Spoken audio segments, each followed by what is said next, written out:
Hello छात्रों, मैं संतोष sir दीक्षांत एडुटेक से स्वागत करता हूं। आज वर्ग 7 के लिए हिंदी व्याकरण में पाठ उच्चारण संबंधी अशुद्धियां लेकर आया हूं आपके लिए।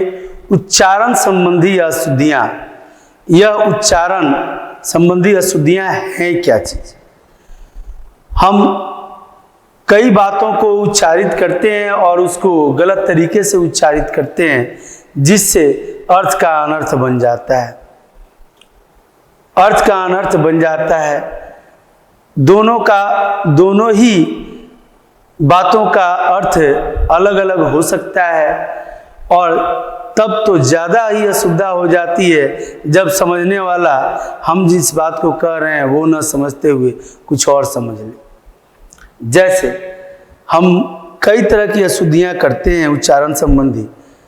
देखते हैं उन अशुद्धियों से क्या प्रभाव पड़ता है बोलचाल की भाषा में। इस पाठ में हमें पढ़ना है छात्रों, शुद्धता के साथ उच्चारण करने के तरीका को समझना। शुद्धता के साथ, अशुद्ध न हो हमारा उच्चारण। चूंकि छात्रों सबसे बड़ी बात यह है कि हम कहते हैं कि व्याकरण वह शास्त्र है जिसके माध्यम से हम शुद्ध पढ़ना लिखना बोलना सीखते हैं। और देखते होंगे पढ़े लिखे लोग, अधिकांश बैग लिए हुए educated persons, most educated person, brilliant person जाते हैं, स्टेशन पर दिखाई देंगे और कहेंगे थोड़ा गमछवा हटाइए ना। ये गमछवा शब्द किसी डिक्शनरी में नहीं मिलेगा। कहते हैं लोटवा दीजिए ना। तो ये सब शब्द उच्चारण अशुद्धियों के साथ हम करते हैं। ये अशुद्धियां हमसे ना हो, इसलिए हमें शुद्ध उच्चारण करने के लिए व्याकरण को समझना पड़ेगा, व्याकरण जानना पड़ेगा।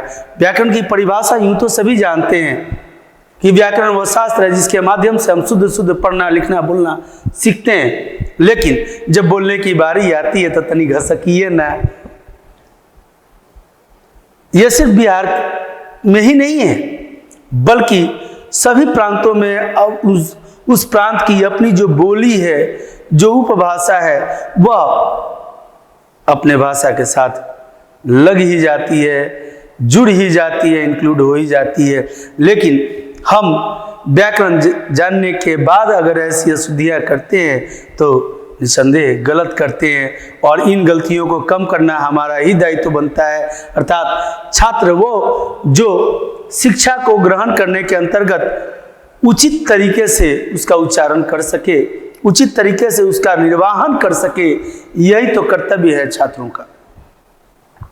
अधिगम संप्राप्ति इसमें है शुद्धता के साथ उच्चारण करने के तरीका को समझना, लिखावट में शुद्धता लाना, घोष व्यंजनों के स्थान पर अघोष की त्रुटियों को समझना। क्या क्या त्रुटियां होती हैं? तो घोष व्यंजनों के स्थान पर घोष और अघोष व्यंजन हम लोग वर्ण विचार में पढ़ चुके हैं, वर्ण व्यवस्था में, जो इसके पहले वाला पाठ है। घोष व्यंजन और अघोष व्यंजन, घोष व्यंजन या सघोष व्यंजन कहा जाता है उन व्यंजनों को जिसमें जो घोषणा के साथ आता हो, अर्थात कहीं अटकता हो, अटकाव हो निकलने में, उच्चारित होने में, और उसके स्थान पर अघोष जो निर्वाध रूप से निकलता हो हमारे मुंह से। अर्थात सघोष व्यंजन के स्थान पर अघोष व्यंजन की उपयोगिता को हमें समझना है कि कहाँ अघोष होगा और कहाँ सघोष होगा। अल्पप्राण और महाप्राण की त्रुटियों को समझना है। अल्पप्राण और महाप्राण, जिन वर्णों को बोलने में हमें कम वायु का प्रयोग करना पड़ता है या कम वायु मुंह से निकलती है, वो अल्पप्राण है, और अधिक वायु का निष्कासन होने पर उसे महाप्राण कहा जाता है। इसे समझना है कि भाई कहाँ कम और कहाँ अधिक। हम छोटी ई के जगह पर दीर्घ ई लगा देते हैं और काम खराब हो जाता है। कई ऐसे शब्द हैं जिन्हें हम एक एक करके देखेंगे। उसके बाद ब के स्थान पर व लगा देते हैं, व के स्थान पर ब लगा देते हैं। बोलना होता है नवाब और कह देते हैं नवाब, है ना।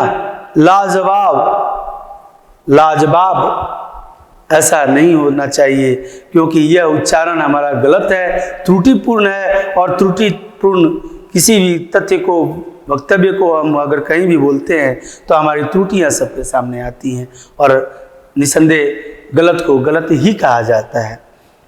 व्यंजन गुच्छ के साथ स्वरों के उच्चारण को समझना है। व्यंजन गुच्छ अर्थात व्यंजन गुच्छ कहा जाता है संयुक्त व्यंजनों के गुच्छे को। च छ क ख मक्खी, मक्खी कहते हैं तो क ख कहते हैं। अच्छा तो च छ का प्रयोग किया जाता है, ये व्यंजन गुच्छ है। अगला है समान रूप वाले दर्शित शब्दों को असमानता, दर्शित शब्दों की असमानता को समझना। ये जो समान रूप वाले शब्द हैं यह कैसे असमान हो जाते हैं, या असमान वाले जो सदस्य समान कैसे बन सकते हैं, इन तरीकों को देखना और समझना है। शुद्ध उच्चारण पर जितना अधिक बल दिया जाए कम है। शुद्ध उच्चारण पर हम चाहे जितना भी प्रयोग अपना करते हैं, उपयोग करते हैं, वो कम ही हो जाता है, क्योंकि हमारी जो मातृभाषा है ना, वो हमारे भाषा में जब जुड़ जाती है तो अपशब्द हो जाता है। वह शब्द अधूरापन को प्राप्त करता है या फिर त्रुटिपूर्ण जान पड़ता है। अधिक बल दिया जाए कम है, जितना अधिक बल दिया जाए। कभी कभी अशुद्ध उच्चारण अर्थ का अनर्थ कर देता है। जैसे देखिए, मिट्टी में बीजों को अच्छी तरह दबा देने से पौधे जल्दी बढ़ते हैं। अब यहाँ बा होगा कि वाह होगा, तो यहाँ देखिए छात्रों, ये जो दबा है यह गलत है, यहाँ दबा हो जाना चाहिए। अर्थात मिट्टी में बीजों को अच्छी तरह दबा देने से, दवा डॉक्टर साहब से लेकर इंजेक्शन या फिर वो टैबलेट खिलाया जाए, ये दवा नहीं होगा, यहाँ होगा दबा देने से, क्योंकि मिट्टी में तो दबाने की क्रिया की जाती है। तो यहाँ तनिक सी भूल के लिए, लिखने में तनिक सी गलती के लिए अर्थ का अनर्थ बन गया। राघव एक शेर बादाम खा गया।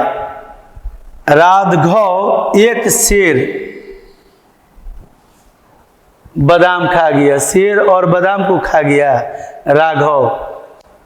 यहाँ पे तलाबे स के जगह दंते स होना चाहिए, क्योंकि शेर दंते स से जब लिखा जाता है तो यह मात्रा का बोध कराता है, यह दर्शाता है वजन को। राघव एक शेर बादाम खा गया। क्या तुमने कभी एक शेर हाथी की लड़ाई देखी है? ये शेर, एक शेर हाथी की, यानी कि एक शेर हाथी, हाथी का वजन एक शेर है। शेर, पसेरी, किलोग्राम, ग्राम, जिस तरह से किलोग्राम ग्राम में वजन किया जाता है, शेर और पसेरी भी वजन का मात्रक है, मात्रा को दर्शाता है। यहाँ पर ये शेर होगा। अब देखिए कि दंते स की जगह तलाबे स दिया गया तो अर्थ का अनर्थ हुआ, तलाबे स की जगह दंते स दिया गया तो अर्थ का अनर्थ हुआ। यह अनर्थ न हो, अर्थ का अर्थ ही हो, मतलब हो, तभी हमारा शुद्ध होता है उच्चारण। सुबह सवेरे मुझे पढ़ना अच्छा लगता है। पढ़ना, पढ़ना मतलब पढ़ जाना, सो जाना अच्छा लगता है, या पढ़ना होगा। यहाँ अड़ के जगह पर अढ़ होगा, यहाँ पर क्या होगा? पढ़ना। घर के चारों ओर बाढ़ लगी थी। बाढ़ नहीं, इसे कहा जाता है बाढ़। बाढ़ का अर्थ होता है फुलवारी।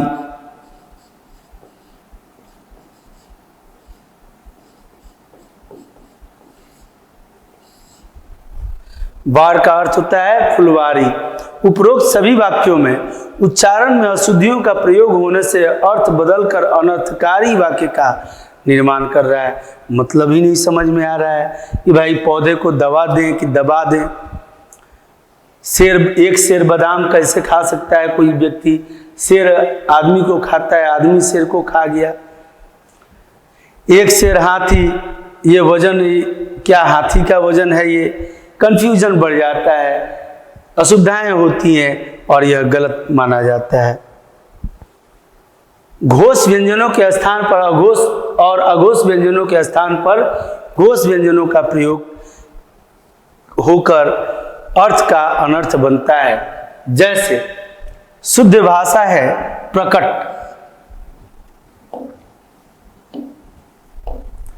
परंतु हम लिखते हैं कहीं कहीं प्रगट। प्रगट शब्द नहीं होता, शब्द होता है प्रकट। क होता है, ग नहीं होता। दोनों ही क वर्ग के ही सदस्य हैं, क भी और ग भी, परंतु दोनों के सिर्फ ये घोष व्यंजन है और ये अघोष है। प्रत्येक वर्ग का पहला और दूसरा व्यंजन अघोष और तीसरा, चौथा और पांचवा व्यंजन घोष होता है। ये हम लोगों ने पढ़ा था।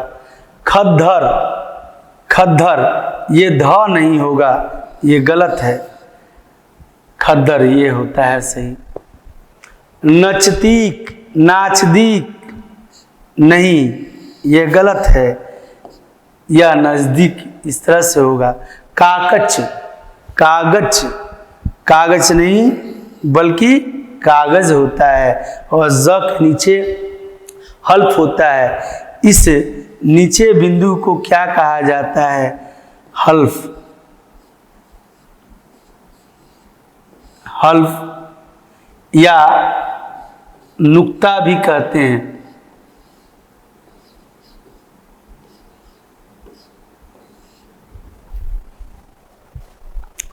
चुगंदर ये गलत होगा, चुगंदर नहीं होता है, चुकंदर होता है। बागवान, भगवान, भगवान नहीं भगवान होता है। झूठ नहीं होता, झूठ होता है। घनिष्ठ नहीं होता, घनिष्ठ। इसमें अधिक कंफ्यूजन होता है, जबकि ठ होता है घनिष्ठ। ये शेर, इसका भी अर्थ होता है, ये हो गया मात्रा को दर्शाता है। मात्रा अर्थात वजन को दर्शाता है, जबकि यह शेर एक जंगली जानवर है।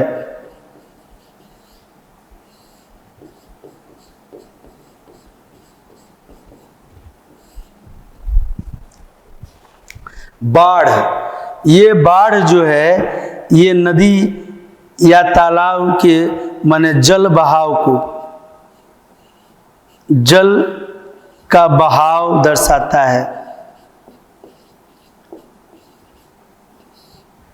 और ये बाढ़, इसका अर्थ होता है फुलवारी।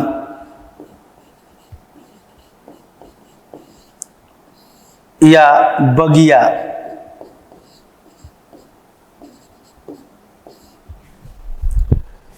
बगीचा, बगिया, जल का बहाव, ये बाढ़। अब देखिए छात्रों, अगर हम बाढ़ के जगह बाढ़ लिख दें या बाढ़ के जगह बाढ़ लिख दें तो ये दोनों का अपना पृथक अर्थ है, इन दोनों का अपना अलग अलग अर्थ है। ये अर्थ वहाँ जा करके वाक्य के साथ अनर्थकारी प्रभाव डालता है, जिसकी वजह से हमारा उच्चारण अशुद्धि को प्राप्त करता है और हमारा आंसर लिखा हुआ गलत माना जाता है। शिक्षक घेर देते हैं और नंबर, आधा नंबर काट लेते हैं। ऐसा न हो, इसलिए ये शुद्धता कैसे हो, तो उच्चारण को हम देखें, समझें। वर्णमाला के अंतर्गत हमने जिन जिन उच्चारण के आधार पर वर्णों का जो वर्गीकरण किया गया है उसको जब समझ लेंगे और उच्चारण करके हम शब्दों का उच्चारण जो करेंगे, हम ध्वनियों का, उन्हीं को वर्ण के रूप में लिखते हैं, कभी गलती नहीं होगी। इस तरह से करके अल्प प्राण के स्थान पर महाप्राण और महाप्राण के स्थान पर अल्प प्राण हो जाता है। कैसे? तो सीधा साधा, ये सीधा साधा नहीं होता है, सीधा सीधा सही है, सादा सीधा सादा। धोखा नहीं होता है, धोखा। इसी तरह से यह ठंडा गलत है, यह सही है। भूख नहीं होता है, भूख होता है। चिट्ठी ठ संयुक्त नहीं होगा, ट संयुक्त होगा, यह गलत है। बूढ़ा ढ संयुक्त नहीं, ड संयुक्त होगा। यह संयुक्त अक्षर अर्थात संयुक्त जो वर्ण है, जो व्यंजन गुच्छ बन रहा है, यहाँ पे यह उच्चारण गलत करने के वजह से ही हम लिखते भी गलत हैं और तब हमारी अशुद्धियां सामने दिखती हैं। ब के स्थान पर व, जैसे होता है वसंत ऋतु और हम कहीं कहीं लिख देते हैं वसंत, बसंत, ब का प्रयोग करते हैं। इसमें तो अधिकांशतः भूल होता है, ब और व के उच्चारण में एक समान जैसा ही लगता है, उच्चारित होता है। कितने लोग तो उच्चारण करते हैं और कहते भी हैं कि हाँ मैं तो ऐसे ही बोलता हूँ, लेकिन ऐसे ही बोलने से थोड़ी ना होता है। हम ये कह दें कि ये क्या है तो आप सभी कहेंगे कि क है। मैं कहूँ कि ना, मैं इसे क नहीं मानता, मैं तो ऐसे ऐसे क लिखता हूँ, तो लिखिए, लेकिन आपका ये क कोई समझ नहीं पाएगा तो ये गलत हो जाएगा। पूरी दुनिया तो इसे क मानती है, तो मेरे कहने से, मेरे मानने से दुनिया नहीं चलती, दुनिया के मानने से मुझे चलना पड़ता है, एक व्यक्ति को चलना पड़ता है। तो जो मानक स्थापित है, जो उच्चारण हमारे मुंह से निकल रहा है, मुझे अगर मौखिक रूप से उच्चारण करने में हम गलतियां करते हैं तो निसंदेह लिखित रूप से भी हम गलत लिख देते हैं। वर्णों को लिपिबद्ध तरीके से जब हम लिखते हैं तब गलतियां हो जाती है। इसलिए हमें शुरुआत में ही अपने उच्चारण को सुधारना चाहिए। नवाब सही होता है, जबकि ये नवाब गलत है। विवाह नहीं होता, विवाह होता है। जवाब नहीं होता, जवाब होता है। वंदना नहीं, वंदना होता है। बवंडर नहीं होता, बवंडर होता है। इस तरह से ये ब के स्थान पर व, ये शुद्धिकरण करके इन अशुद्ध शब्दों को ठीक किया गया है। आइए देखते हैं अब स तलावे स की जगह दंते स की जगह मूर्धन्य स का उच्चारण लगभग स के समान होता है, अर्थात तलावे स और मूर्धन्य स में उच्चारण में समानता होने के वजह से यहाँ गलतियां हो जाती हैं। कैसे? तो विकास, ये स नहीं होगा, दंते स होगा, विकास। सब ठीक है, सिर्फ स की गलती की वजह से अर्थ अनर्थ को प्राप्त करता है। सुशील ये गलत है, दंते स से होगा। शासन ये गलत है, तलावे स आकार स न, तलावे स आकार दंते स न। शाश्वत गलत है, तलावे स से होगा शाश्वत। तलावे स जो तालु से बोला जाए, जीभ जाकर के तालु अर्थात दांत के निचले हिस्से में स्पर्श करके जिन वर्णों का उच्चारण करती है वो तालव्य वर्ण कहलाते हैं और तालव्य वर्ण के अंतर्गत तलावे से आता है। अतः हम शाश्वत जब कहते हैं, उच्चारित करते हैं, तो तालु से जाकर हमारी जीवा स्पर्श करती है, अतः यह तालव्य वर्ण के अंतर्गत आएगा और तलावे स ही होगा। अर्थात हम उच्चारण को अगर समझ लेते हैं, उच्चारण को करने लगते हैं सही ढंग से, तो लिखित रूप से भी हमारा गलती नहीं होगा, ना के बराबर हो। सिफारिश गलत है, सिफारिश। भूषण गलत है, यहाँ भूषण यहाँ मूर्धन्य स होगा। विभीषण, विभीषण। आशा, आशा। प्रसाद ये गलत है, यह प्रसाद सही है। प्रसाद का प्रसाद और प्रासाद कहीं कहीं ऐसे भी हम लोग लिख देते हैं प्रसाद और प्रासाद।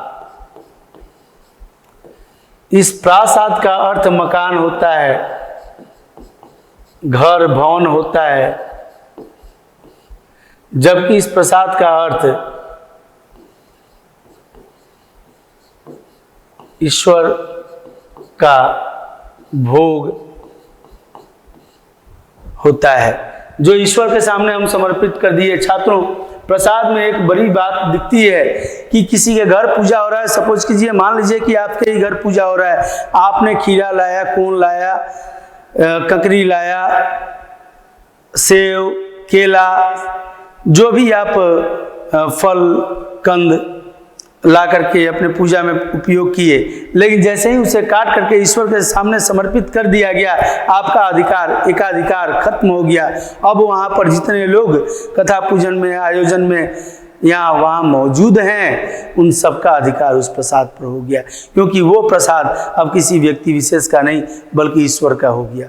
अतः प्रसाद जो शब्द होता है उसकी यह महिमा, अगर सिर्फ आ की मात्रा लग जाए तो उसका अर्थ अनर्थ बन जाए।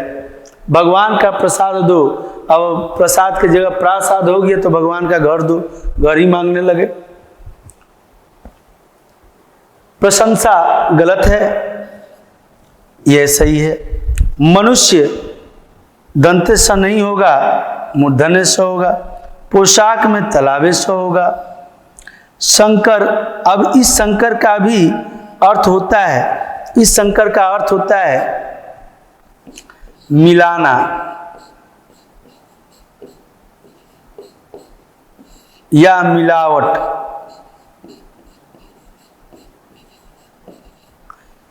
किसी भी दो वस्तुओं को मिला करके कि तीसरे वस्तु का निर्माण अगर किया जाता है तो वो शंकर हो गया, जबकि यह शंकर शिव का बोध कराते हैं। वशिष्ठ यह गलत है, सी ये दंते स होगा। और इस तरह से हम अल्प प्राण से महाप्राण और महाप्राण से अल्प प्राण, स से स का उच्चारण जो गलत होता है उसको शुद्धता को प्राप्त कराते हैं, करते हैं।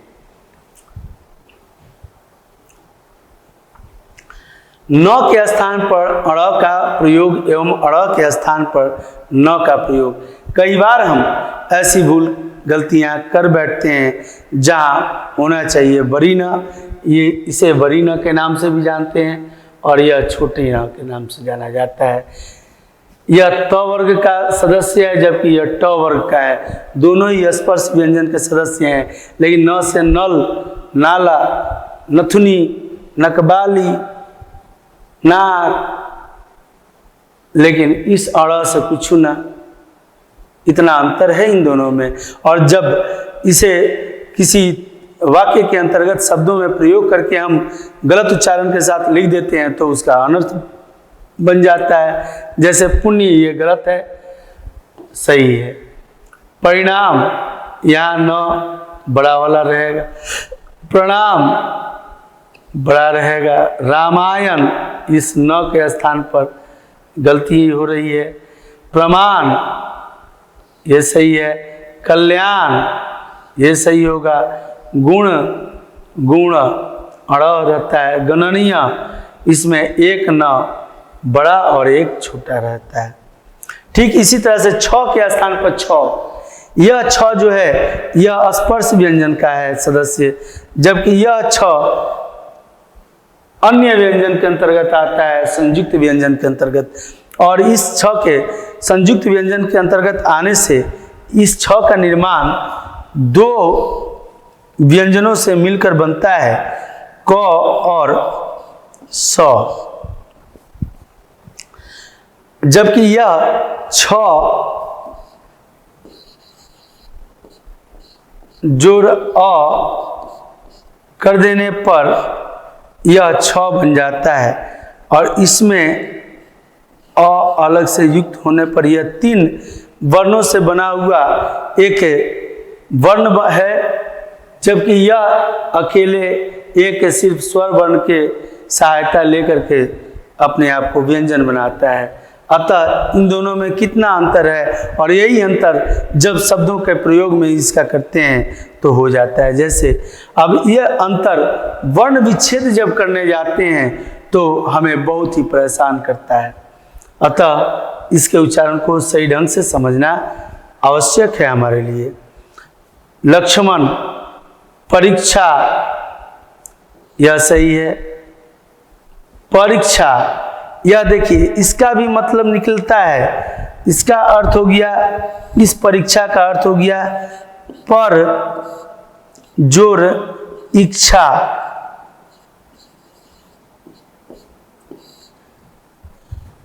पर की इच्छा यानी दूसरों की इच्छा, ये परीक्षा। जबकि जो इस परीक्षा की बात हम लोग करते हैं कि परीक्षा आने वाली है, फर्स्ट टर्म एग्जाम है, परीक्षा है, तो ये परीक्षा इस छ से होगा।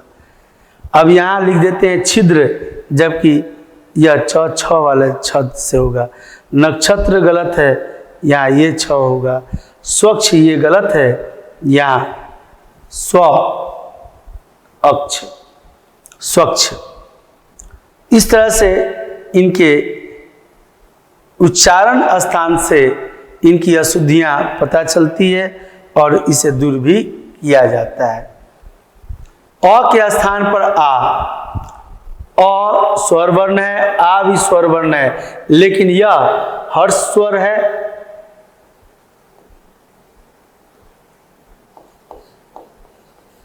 जबकि यह अ दीर्घ स्वर है। अब हर्ष और दीर्घ, हर्ष स्वर जिन स्वरों का उच्चारण अल्प समय में होता है वो हर्ष स्वर कहलाते हैं, जबकि दीर्घ स्वर जिन स्वरों का उच्चारण हर्ष स्वर के दोगुने समय में होता है उसे दीर्घ स्वर कहते हैं। अब यहाँ अगर इतना अंतर इनके नाम में है, इनकी परिभाषा में है, तो इनके अर्थ में भी होगा, स्वाभाविक है। अब आधीन लिखते हैं जबकि होता है अधीन, माने किसी के अंडर में रहना। आधार नहीं होता है, आधार होता है बेस। सामाजिक नहीं होता है, सामाजिक होता है। बारात नहीं होता है, लोग बोल देते हैं बारात जाना है, बारात गया है, बरात होता है। आजाद यह गलत है,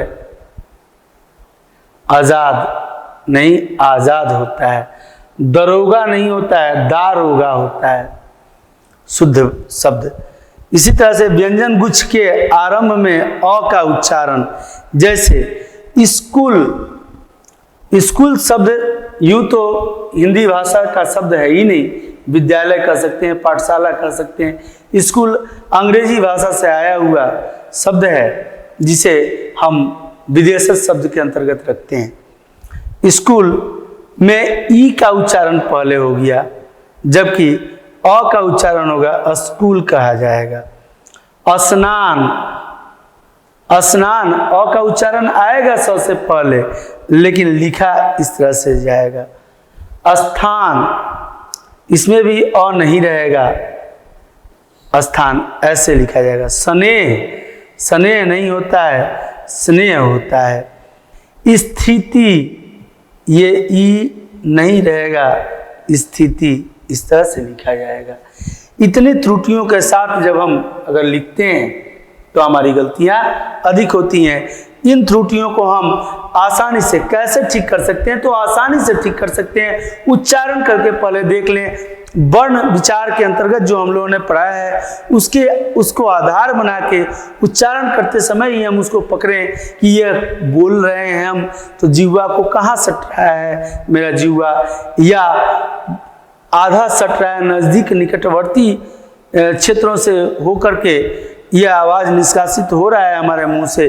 तो जो भी उच्चारित करते हैं उसे ही हमें लिखना है, और उच्चारण को अगर हम सही ढंग से कर लेते हैं तो फिर लिखने में हमारी कहीं भी त्रुटि नहीं रह जाती है। अंत में व्यंजन गुच्छ के साथ स्वर का उच्चारण, जैसे धर्म, कई साहित्यकारों ने इस शब्द का प्रयोग किया है, लेकिन किसी के बातों के में किया है जिन्होंने ऐसा शब्दों का उच्चारण किया हो। जैसे गांव में बहुत लोग ऐसे होते हैं, कर्म करो धर्म करो, तो धर्म अगर उनके मुंह से उच्चारित हो रहा है और उसी को इन्वर्टेड कॉमा में योजक चिन्हों के अंतर्गत उसी को, इन चिन्हों को उद्घोषक चिन्ह का है। उद्घोषक अर्थात किसी की घोषणा को इसमें लिखा जाता है। तुम मुझे खून दो, मैं तुम्हें आजादी दूंगा। यह कथन किसका है? नेताजी सुभाष चंद्र बोस का। तुम मुझे खून दो, मैं तुम्हें आजादी दूंगा। इस कथन को अक्षरश जहां भी लिखेंगे यह इस चिन्ह के दायरे में लिखेंगे, क्योंकि यह चिन्ह ही यह दर्शाता है कि यह किसी के द्वारा कहा गया कथन है। और किसी के द्वारा कहे गए कथन को जब अक्षरश हम लिखते हैं तो डबल इन्वर्टेड कॉमा अर्थात इस चिन्ह के दायरे में हमें लिखना पड़ता है, जिस चिन्ह को उद्घोषक चिन्ह कहा जाता है हिंदी व्याकरण के अंतर्गत। यहाँ धर्म ये सही होगा, कर्म भी गलत। धर्म के तरह कर्म में भी आधा र का उच्चारण किया जाता है। राजेंद्र नहीं होता है, राजेंद्र होगा। यहाँ पर राजा जोर इंद्र, जब संधि युक्त शब्द संधि हम लोग पढ़ेंगे तो संधि युक्त शब्दों को हम पहचानेंगे, जानेंगे, और वो भी आसानी से, जिस तरह से अभी हम समझ रहे हैं। सुरेंद्र ये गलत होता है, इस तरह से लिखा जाता है। प्रकाश नहीं होता, प्रकाश होता है, जबकि प्रसिद्ध भी ये गलत है और इस तरह से प्रसिद्ध लिखा जाता है। छात्रों, आपने देखा कि हम जिस तरह से उच्चारण करते हैं अपने मुखमंडल से प्रकाशित होने वाले उन वर्णों को, जो अगर सही ढंग से हम उच्चारण नहीं करते हैं तो लिखते भी गलत हैं, और वहाँ गलती हमारी क्षमा योग्य नहीं। क्योंकि कहा गया है छात्रों कि अनजाने में हुए गलती के लिए क्षमा तथा जानबूझ के किए गए गलती के लिए ही सजा का प्रावधान होता है। हम सजा के दायरे में आ जाते हैं, क्योंकि उच्चारण को समझने के बाद, हम वर्णमाला को समझने के बाद, वर्णों के विचार को समझने के बाद भी हम उच्चारण में अगर गलतियां करते हैं बोलने के संदर्भ में या लिखने के संदर्भ में, तो वह जानबूझकर गलती करार दी जाती है और शिक्षक द्वारा आधा नंबर करते करते 20, 22, 25 नंबर तक कट जाते हैं 100 नंबर के अंतर्गत। आखिर उससे नुकसान ही तो होता है। नुकसान न हो इसलिए हम उच्चारण को पकड़ें। उच्चारण जितना हम सही कर सकते हैं उतना ही उचित हम लिख सकते हैं और हमारा अर्थ का अनर्थ नहीं बनेगा। आशा करते हैं छात्रों आप लोगों को बहुत अच्छे से समझ में आया होगा। अब यह पाठ समाप्त हो चुका है और विदा लेने का वक्त आ गया है। मैं अपनी अंतिम वाणी को इस पाठ के लिए विराम देता हूँ। धन्यवाद। आपका दिन मंगलमय हो। आप सदैव खुश रहें।